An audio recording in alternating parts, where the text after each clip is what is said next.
Bismillahirrahmanirrahim. Assalamualaikum warahmatullahi wabarakatuh. Waalaikumsalam warahmatullahi wabarakatuh. Oke, selamat pagi. Selamat pagi menjelang siang ya. Apa kabarnya hari ini? Kenapa? Apa kabarnya hari ini? Inilah kajian remaja. Kajian remaja masjid. Oh iya. Tapi semuanya sehat ya? Ya. Sehat. Alhamdulillah sehat ya. Oke, udah ada yang tahu kapan jadwal UTS-nya? Nggak tahu kok kayaknya nggak di.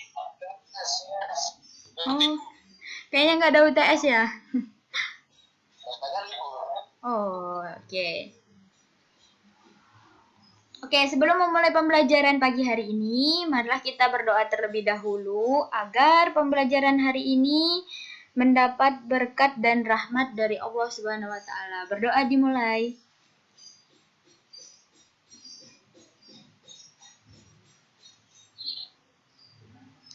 Oke. Amin. Amin ya. Oke, nah hari ini kita akan membahas tentang bab yang baru nih. Kemarin kita udah belajar bab pertama tentang dinamika rotasi, terus yang kedua kita belajar tentang elastisitas, terus sekarang kita akan belajar tentang fluida. Nah, fluida itu sendiri itu ada dua, ada yang statis dan ada yang dinamis. Sebelumnya ada yang tahu apa definisi dari fluida? Ada yang udah tahu? Ahmad Agung bisa tahu apa itu definisi dari fluida? Ahmad Agung masih hadir nggak nih? Masih Bu. Oke, kira-kira apa sih definisi dari fluida itu? Fluida. Iya. Apa sih fluida itu gitu?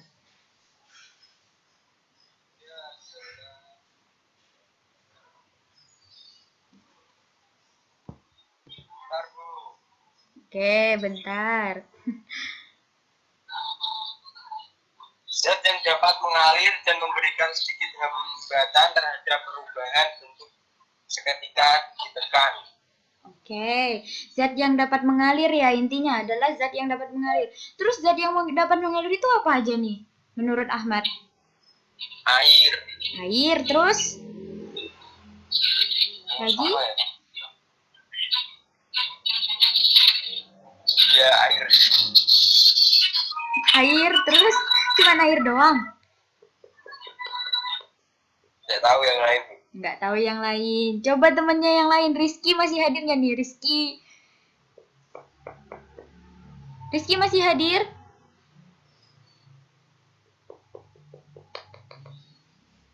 Kemana ini si Rizky ini?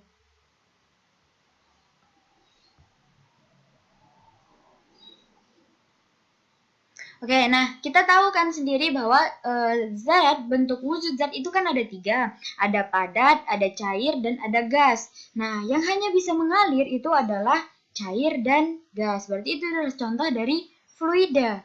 Nah, fluida itu adalah zat yang dapat mengalir. Nah, sebelumnya kita harus tahu dulu definisi mengalirnya itu seperti apa sih gitu. Nah, kalau misalkan saya punya nih air di dalam air dalam ember, terus saya tuangkan ke dalam bak mandi. Apakah itu dinamakan dengan air yang mengalir? Iya. Iya. Terus kalau misalkan airnya saya biarkan di dalam gelas sama air yang saya biarkan di dalam bak mandi, apakah airnya mengalir?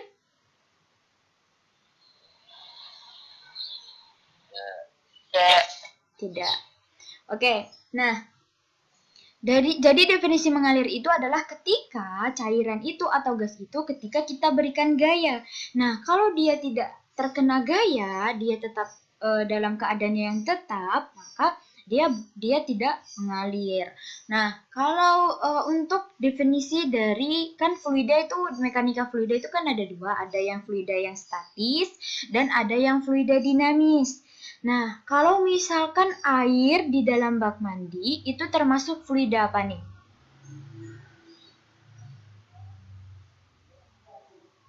Oke, Pandu bisa jawab? Nggak tahu. Kalau statik. Oke, Vianda jawab. Kalau air dalam bak mandi itu adalah fluida statik. Terus kalau misalkan air yang di sungai yang mengalir, itu termasuk fluida apa? Dinamik. Oke, menurut Vianda adalah air yang di sungai itu adalah fluida dinamik. Nah, kita lihat dulu definisi dari fluida statis. Nah, definisi dari fluida statis itu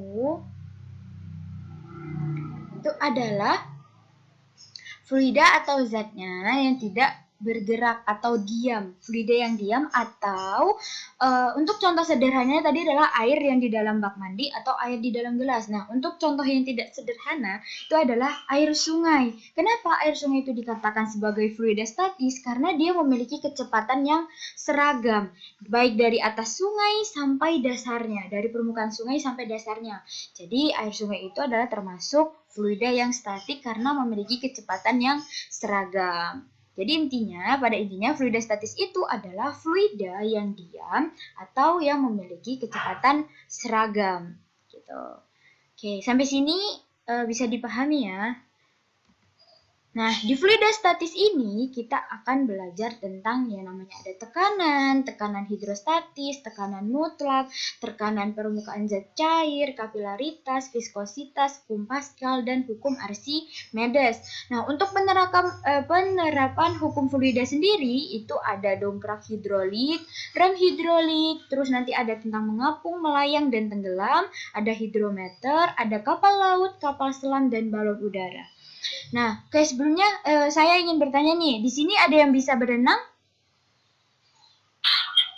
Ya. Ada? Ahmad Agung bisa berenang nggak nih? Bisa. Bisa. Waktu belajar berenang, hal tersulit yang dilakukan apa? Kan ada mengapu, untuk terapung, meluncur, menyelam. Hal yang paling sulit dilakukan yang mana? Waktu belajar berenang. Bernapas. Ya Allah, astagfirullahaladzim. Maksud saya tuh, kan ada yang meluncur, terus ada orang yang ada yang menyelam. Di antara itu bukan bernapasnya. Yang tersulit yang bagian mana? Mengapung. Mengapung. Wah, Ahmad Agung yang tersulit mengapungnya. Padahal air itu udah otomatis akan mengangkat semuanya. Ketika ada benda yang kita celupkan kepada fluida, air itu akan mengerjakan gaya sebesar dari gaya berat yang kita berikan. Jadi dia akan mengerjakan gaya angkatnya itu. Tapi Ahmad Agung yang paling sulit mengapungnya. Oke. Nah, sebenarnya yang tersulit waktu kalian belajar berenang itu adalah menyelam. Karena ketika kalian menyelam, kalian itu melawan yang namanya gaya angkat dari yang dikerjakan oleh air. Nah, makanya ketika menyelam pun kalian akan sedikit merasakan pusing ketika kalian mencoba untuk melawan dari tekanan yang dikerjakan oleh air itu. Oke, yang pertama kita bahas tentang konsep tekanan dan tekanan hidrostatis. Oke, sebelumnya ada yang kelupaan nih. Nah, mengapa, ini dulu ya pendahuluannya, mengapa sampan yang dikemudikan oleh seorang anak itu tidak tenggelam di dalam air? Nah, sampan itu ternyata tidak tenggelam karena berat sampan sama dengan gaya angkat ke atas yang dikerjakan air. Bandingkan jika kalian menjatuhkan batu ke dalam air, apakah juga akan mengapung? Nah, kalau misalkan nih kita jatuhin jarum, batu sama ada sampan yang seperti yang dinaikin oleh adik kecil ini ya. Batu dan jarumnya kan tenggelam kan? Kenapa coba batu dan jarumnya tenggelam sedangkan sampannya tidak tenggelam?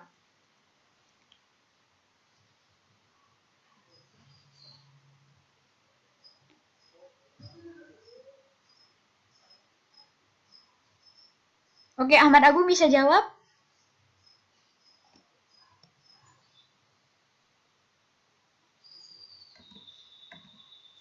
Ahmad Agung masih hadir nggak nih? Masih, Bu. Kenapa coba sampannya itu tidak tenggelam, tapi ketika batu yang kita jatuhkan dia tenggelam? Kenapa coba menurut Ahmad Agung? Karena berat badan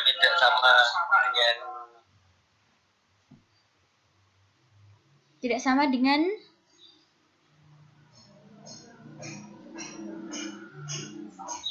gaya angkat dari air. Karena tidak. Kita bahas dulu ya. Nanti kita akan temukan jawabannya setelah kita membahas ini semuanya. Kita bahas dulu uraiannya. Yang pertama kita bahas tentang tekanan. Nah, definisi dari tekanan itu adalah di dalam fluida ini kita akan mempelajari tentang ada beberapa besaran. Yang pertama itu adalah besaran tekanan. Nah, tekanan itu disimbolkan dengan huruf P, yaitu didefinisikan sebagai gaya yang bekerja pada suatu bidang per satuan luas bidang tersebut.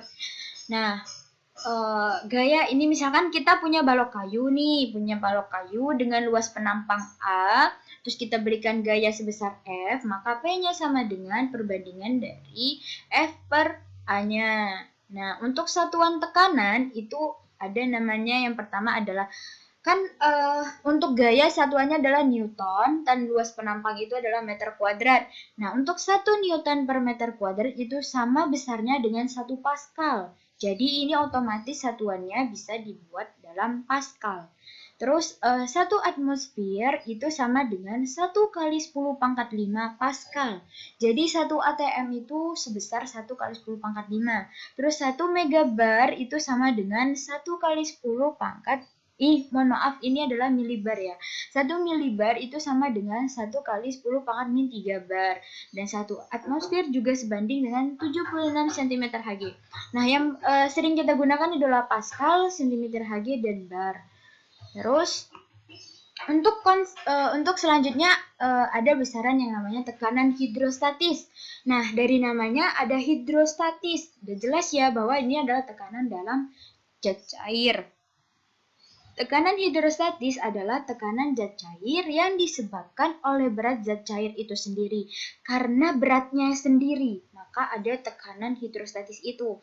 Nah, rumusnya sama, P sama dengan, tapi ini dikasih H agar membedakan tekanan dengan tekanan hidrostatis, maka diberikan dengan P, H sama dengan rho GH. Nah, rho GH itu dari mana?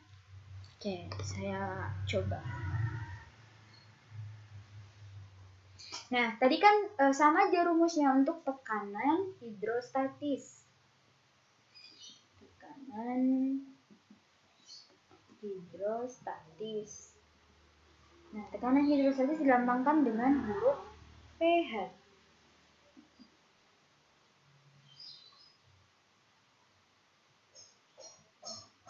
Sama dengan F per A.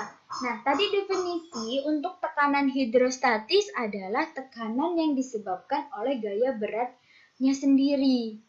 Nah, berat zat cair itu sendiri. Nah, untuk rumus gaya berat kan sama dengan W ya. W itu M kali G per A.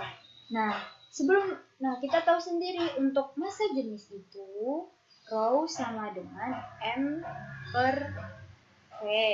Nah, berarti kalau kita mencari M sama dengan rho dikalikan dengan V. Massa jenis dikalikan dengan volumenya. Nah, kita masukkan rho dikali V dikali G per A. Nah, kita kembali ke slide-nya. Oke, saya gambarin aja deh. Nah, misal saya punya sebuah bejana seperti ini yang diisi air segini. Ini adalah air dengan massa jenis tertentu, terus ini ada gaya berat yang oleh zat cair sendiri, terus dengan luas penampang A, dengan ketinggian air setinggi H. Nah, kita bisa cari untuk rho sama dengan, nah untuk volumenya kan, untuk rumus volume itu kan adalah luas dikalikan tingginya. A dikalikan H dikalikan G per A. Nah, ini A-nya bisa coret-coret, maka tinggallah untuk rumus tekanan hidrostatis itu ditemukan sebesar rho dikalikan G dikalikan H.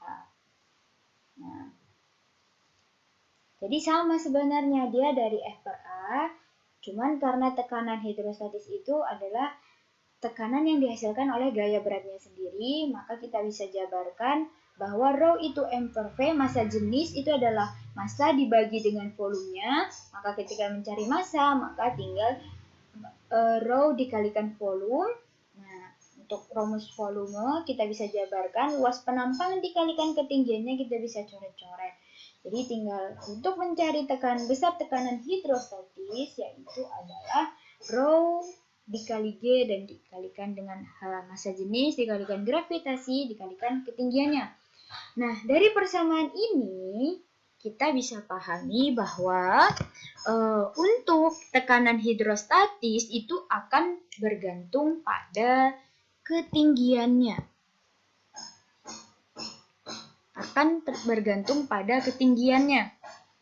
Nah, kalian pernah nggak sih berpikir kenapa ya daerah yang pesisir pantai itu udaranya lebih panas dibandingkan dengan di puncak gunung? Oke, sebelumnya udah ada yang pernah muncak? Ahmad Agung pernah muncak nggak?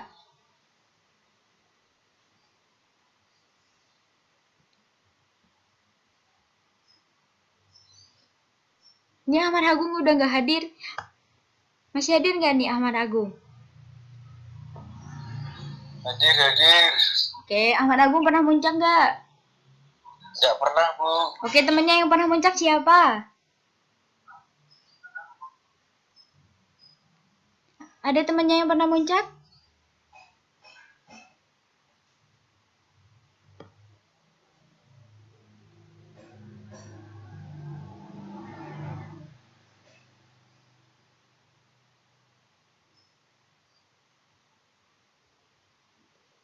Oke, Muhammad Raul masih hadir? Muhammad Raul Dwi Putra masih hadir? Hadir, Bu. Hadir. Raul pernah muncak nggak? Muncak belum, Bu. Nggak boleh. Wah, nggak boleh ya. Tapi tahu ya kalau daerah pegunungan itu lebih dingin? Ya, betul. Tahu. Kenapa ya kira-kira lebih dingin daerah pegunungan daripada daerah pesisir pantai? Karena apa coba? Suhunya lebih rendah. Karena suhunya. Ya kenapa suhunya bisa lebih rendah? Karena lebih tinggi. Karena tekanan udaranya lebih tinggi apa rendah? Atau tekanan udaranya yang mana yang lebih tinggi? Kalau di dataran rendah tekanan udaranya gimana?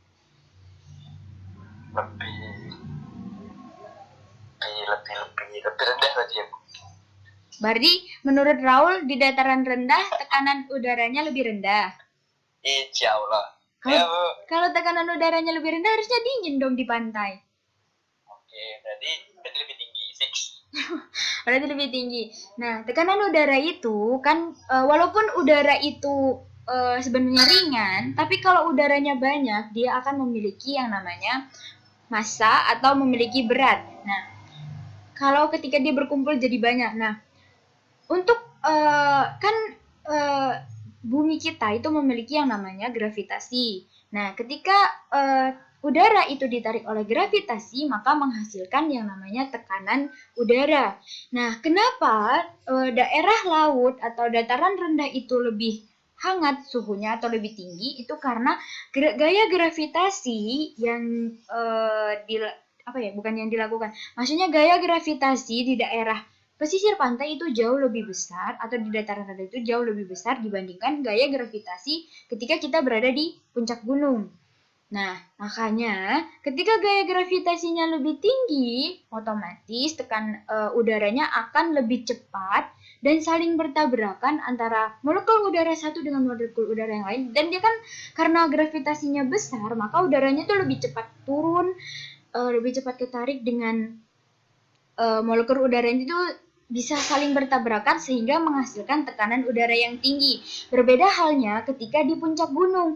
Nah, kalau di puncak gunung itu kan gaya gravitasinya itu lebih rendah. Jadi tekanan udara yang dihasilkan juga akan semakin lebih rendah. Maka molekul udaranya juga nggak ada yang bertabrakan, hanya satu-satu. Otomatis suhunya akan lebih rendah.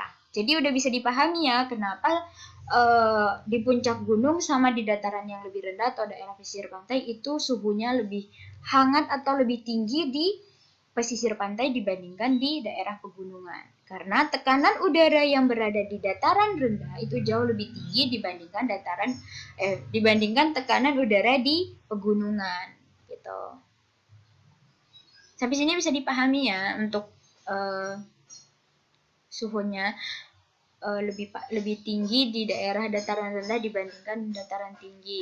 Terus, nah dari sini juga kita bisa pahami bahwa kan tadi tekanan hidrostatis itu sama dengan rho dikalikan G dikalikan H. Bahwa tekanan hidrostatis itu akan sebanding dengan ketinggiannya. Maka otomatis ketika zatnya itu lebih tinggi, maka tekanannya akan semakin besar. Nah, kita ibaratkan untuk tekanan hidrostatis itu kayak berlapis-lapis. Permukaan, lapisan 1, lapisan 2, lapisan 3. Ini kita bicara untuk daerah di laut misal ya. Nah, makanya kan ada batas untuk penyelaman di lautan itu. Kalau kita misalkan menyelam sampai ke dasar palung laut, nah itu tubuh kita otomatis bisa langsung hancur seketika. Karena tekanannya sangat besar gitu. Karena kalau di permukaan kan tekanannya hanya dari tekanan atmosfer. Tapi kalau yang udah sampai ke dasar, sampai ke palung itu kan dari tekanan lapisan pertama, lapisan kedua, lapisan ketiga. Nah, semuanya kan menekan, otomatis tekanannya akan semakin besar. Oke, nah selanjutnya kita membahas tentang hukum pokok hidrostatika. Oke. Nah, untuk hukum pokok hidrostatika itu bunyinya bahwa tekanan hidrostatik di semua titik yang terletak pada satu bidang datar di dalam satu jenis zat cair besarnya akan sama. Nah, kita bisa cari kalau untuk hukum pokok hidrostatika ini kita gunakan untuk menentukan massa jenis suatu zat. Misal tuh di dalam gambar slide itu ada pipa berbentuk U, terus ada massa jenis benda massa jenis zat cair A, terus ada yang diarsir itu adalah massa jenis zat cair B. Nah, walaupun dia memiliki ketinggian yang berbeda, dengan misalin yang A itu adalah minyak, terus yang diarsir itu atau yang B itu adalah air. Nah, kita bisa lihat di sini walaupun dia memiliki ketinggian berbeda, terus dia di dalam satu wadah yang sama di dalam pipa U, kita bisa mencari untuk berapa sih besar massa jenis air, berapa massa jenis dari minyak gitu. Oke, saya coba tuliskan ya. Untuk penurunan rumusnya, rho A sama dengan rho B, PA sama dengan PB, terus nanti ada P0 plus, oke saya hapus dulu papan tulisnya.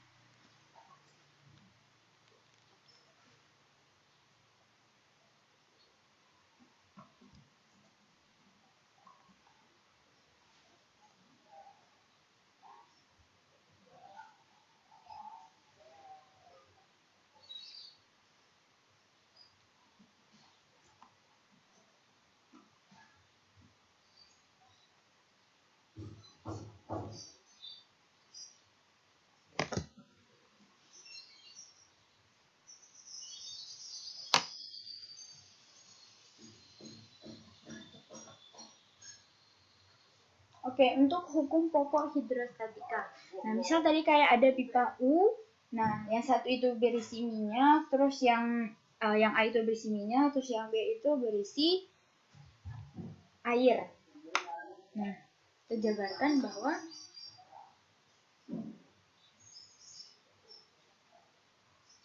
misal P A sama dengan tekanan Db.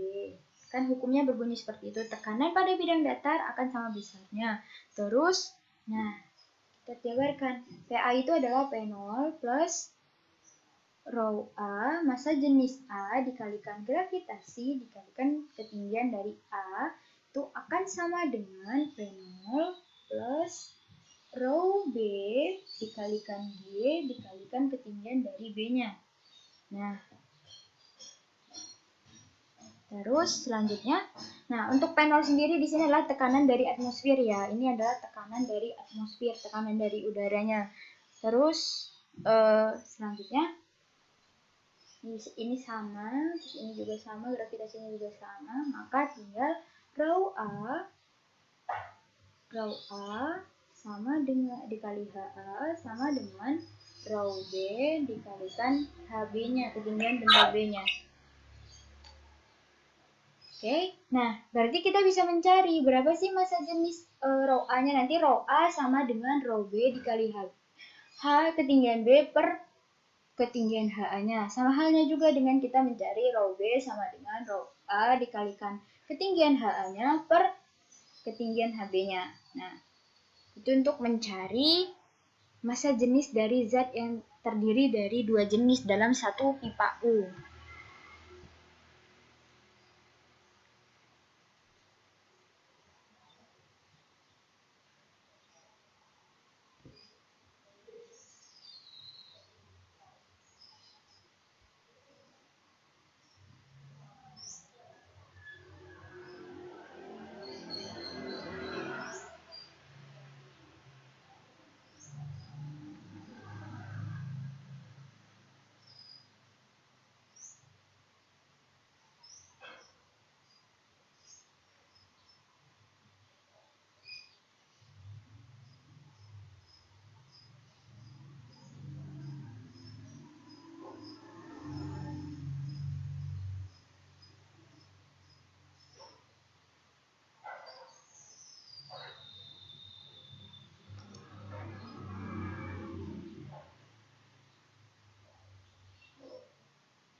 Oke, nah selanjutnya itu untuk hukum pokok hidrostatika. Nah, selanjutnya kita membahas tentang tekanan hidrostatis itu ada pada bejana yang berisi gabungan fluida. Ini dalam satu bejana, dia terdiri dari dua fluida, dua massa jenis fluida. Nah, untuk mencari tekanan hidrostatisnya tinggal dijumlahkan saja. Itu rho 1 G dikalikan H1 plus nanti rho 2 dikalikan G dikalikan H2-nya. Nah, untuk tekanan hidrostatis pada pada pipa U yang berisi gabungan fluida, ini berisi gabungan fluida, sama ya kayak yang tadi kita udah cari, tinggal rho 1 dikalikan H1 sama dengan rho 2 dikalikan H2.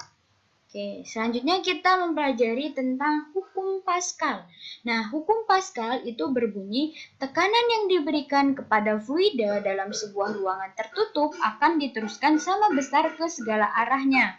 Nah, ini ada contohnya, ini adalah dongkrak hidrolik. Nah, ini kita bisa lihat bahwa ketika kita memberikan gaya sebesar F1 akan menghasilkan besar gaya sebesar F2. Nah, oke, bentar ya, kita langsung ke penerapannya. Nah, ini ada penerapan untuk dari hukum Pascal, ada mesin hidrolik pengangkat mobil. Padahal yang mengangkat ini, yang menurunkan pistonnya, ini kan ada cairan, yang menurunkan pistonnya hanya satu orang. Dan ini satu orang biasa, tapi mampu mengangkat dari mobil tersebut. Nah, inilah penerapan dari hukum Pascal. Tadi bunyinya adalah tekanan yang diberikan kepada fluida dalam sebuah ruangan tertutup akan diteruskan sama besar ke segala arahnya. Itu untuk hukum Pascal.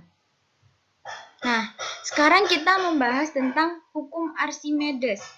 Nah, Bapak Archimedes ini adalah seorang ilmuwan yang hidup sebelum Masehi pada tahun 287 sampai 212 sebelum Masehi. Archimedes telah menemukan gaya tekan ke atas atau gaya apung yang terjadi pada benda yang berada dalam fluida air. Nah, untuk bunyi hukum Archimedes sendiri, sebuah benda yang tenggelam seluruhnya atau sebagian dalam suatu fluida diangkat ke atas oleh sebuah gaya yang sama dengan berat fluida yang dipindahkan. Nah, contohnya itu ada 3 kondisi untuk benda yang tercelup dalam fluida. Ada mengapung, ada melayang, dan ada tenggelam. Nah, untuk syarat benda mengapung, maka rho F itu akan lebih besar daripada rho B-nya. Nah, rho fluida itu massa jenis dari fluidanya itu itu lebih besar daripada massa jenis benda yang kita celupkan. Terus untuk syarat benda melayang itu raw fluida, massa jenis fluida itu sama dengan massa jenis bendanya. Terus untuk untuk syarat benda yang tenggelam itu adalah massa jenis fluida lebih kecil daripada massa jenis bendanya. Otomatis massa jenis bendanya lebih besar daripada massa jenis fluidanya. Itu untuk hukum Archimedes. Oke, saya ingin bertanya nih, kalau misalkan kenapa ya kapal feri yang begitu besar itu tidak tenggelam dalam lautan, tapi ketika kita jatuhkan batu atau jarum itu akan tenggelam. Padahal kita tahu sendiri bahwa besi kan otomatis massa jenisnya itu lebih besar daripada massa jenis dari air. Ada yang bisa jawab? Coba saya tanya ke Mas Fauzi, Mas Muhammad Fauzi, masih hadir?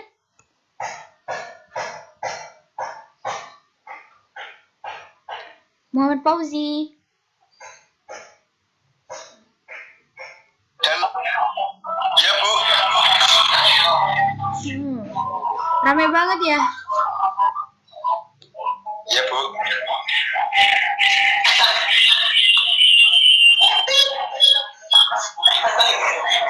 Oke, saya ganti aja deh. Ini Mas Fauzi tidak terlalu kondusif ya. Saya ganti ke Abigail Bala Pradama. Ya, Bu. Oke, nah menurut Abigail, nah ketika ada misal nih kapal feri, kan dia besar banget tuh. Kenapa ya dia nggak tenggelam dalam lautan?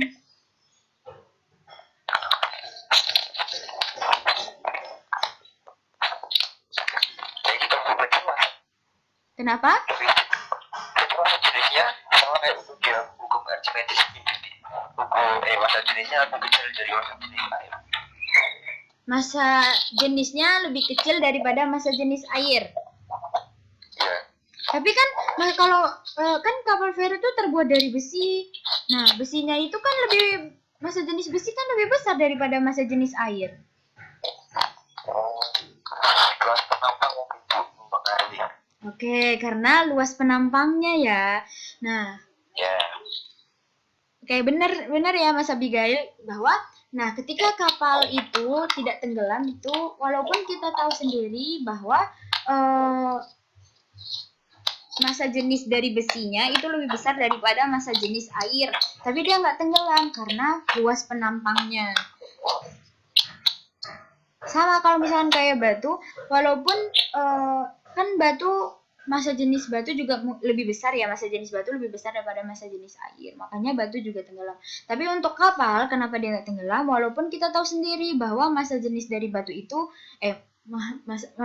maksud saya massa jenis dari kapal itu kan terbuat dari besi itu lebih besar daripada massa jenis air. Nah, tapi kenapa dia nggak tenggelam? Itu karena luas penampangnya. Nah, luas penampang kan tadi massa jenis itu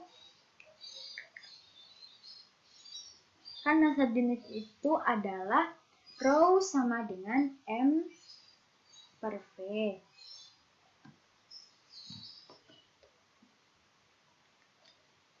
Kan massa jenis M per V. Nah, sama dengan berarti kan massa itu per V-nya itu adalah A dikalikan ketinggian dari kapalnya. Nah, kalau untuk kapal feri sendiri kan luas penampangnya sangat besar ya, lebih besar. Terus dia juga tinggi. Nah, maka volumenya otomatis lebih besar. Tapi untuk massa jenisnya dia tidak berubah. Namun dia bisa mengapung karena luas penampangnya lebih besar. Nah, ketika luas penampangnya ini lebih besar, otomatis akan walaupun massa jenisnya itu nggak berubah, tapi seakan-akan bahwa massa jenisnya ini akan terlihat lebih kecil daripada massa jenis airnya, sehingga dia bisa mengapung. Jadi hukum Archimedes yang untuk syarat mengapung tadi adalah rho F itu lebih kecil daripada rho bendanya, lebih besar daripada rho bendanya. Massa jenis fluidanya lebih besar dari massa jenis benda. Tapi kalau untuk syarat untuk kapal ini, massa jenisnya itu tidak berubah, hanya saja dia dan massa jenis itu tidak bergantung pada luas penampang ya. Nah, kenapa dia tidak tenggelam tadi? Karena luas penampangnya. Oke, nah nanti coba kalian praktikkan di rumah. Ambil sebuah silet dan tisu. Nanti coba siletnya diletakkan di atas tisu dan pelan-pelan kalian jatuhkan ke dalam air, dalam wadah, misalkan dalam cup kayak gitu. Terus dikasih tisu, siletnya di atas tisu, baru pelan-pelan nanti dijatuhin di dalam air. Nanti coba diperhatikan apa yang terjadi pada silet dan tisunya. Oke, bisa ya untuk tugasnya? Mudah kan ya?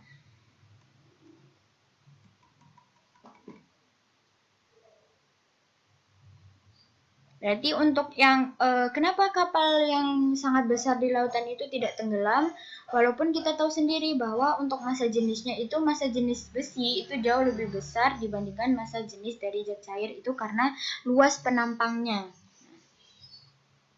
Selanjutnya kita membahas tentang tekanan mutlak. Tekanan mutlak dalam fluida merupakan jumlah tekanan atmosfer dengan tekanan hidrostatis. Nah, PG di mana di situ adalah tekanan mutlak, terus P0 itu adalah tekanan atmosfer dan PA itu adalah tekanan terukur. Jadi untuk tekanan mutlak itu P0 min PA, tekanan atmosfer dikurangi dengan tekanan terukur. Ini adalah tekanan mutlak yang akan ada secara otomatis ketika ada tekanan di dalam, misalkan ada tekanan dalam hidrostatis, terus ada. Nah, kalau untuk tekanan terukur itu bisa kita cari dengan P0 plus rho GH. Itu untuk tekanan mutlak. Nah, di pertemuan selanjutnya kita akan membahas tentang tegangan permukaan, terus ada surfaktan, kapilaritas, dan ada viskositas. Nah, tinggal itu.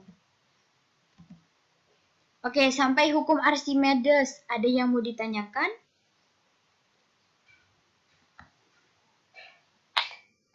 Kayaknya besok materi ini masuk pada. Sepertinya kalau UTS-nya belum masuk ke hukum Archimedes. Soalnya saya buat soalnya cuma sampai elastisitas. Oke, kasih. Emang jadwal UTS-nya untuk kelas 11 kapan ya?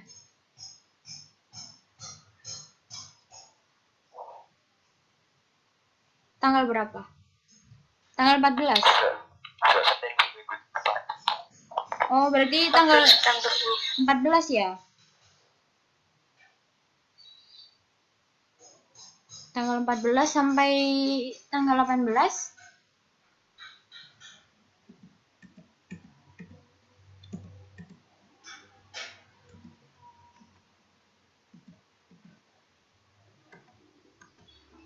Oke, sampai sini masih ada yang mau ditanyakan? Jadi udah paham ya kenapa tadi kapal yang besar itu bisa tidak tenggelam padahal massa jenisnya lebih besar, dia bergantung pada luas penampangnya. Oke. Nah, kalau nggak